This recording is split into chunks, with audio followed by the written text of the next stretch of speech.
November 24, 1971, the night before Thanksgiving.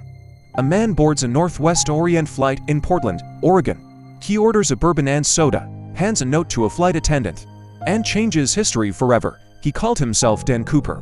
The press called him D.B. Cooper, the FBI. They never found him. It was a Wednesday afternoon, Flight 305, a short hop from Portland to Seattle.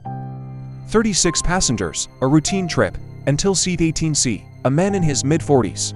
Black tie, dark sunglasses, a briefcase on his lap. He looked like any other businessman heading home for the holidays. But when he passed that note to Florence Schaffner, everything changed. The note read, "I have a bomb. You are being hijacked, no panic, no screaming. Just a calm, calculated demand. $200,000 in cash, for parachutes, and a refueling truck waiting in Seattle. The airline pay, the FBI comply, and the passengers. They were released safely on the ground. But D.B. Cooper, he wasn't done, with the money in hand and parachutes strapped to his back. Cooper gave one final instruction to the crew, fly toward Mexico City. Low altitude, landing gear down. Somewhere over the dense forests of southwestern Washington, he opened the rear exit door, and he jumped, into the darkness, into a storm. Into one of the most remote and unforgiving terrains in America. The FBI launched one of the largest manhunts in U.S. history. Hundreds of agents. Military search teams, nothing. D.B. Cooper had simply vanished. Over the decades, investigators chased down more than 1,000 suspects. Every lead went cold. In 1980, 9 years later, a young boy named Brian Ingram was digging on the banks of the Columbia River. His fingers touched something buried in the sand.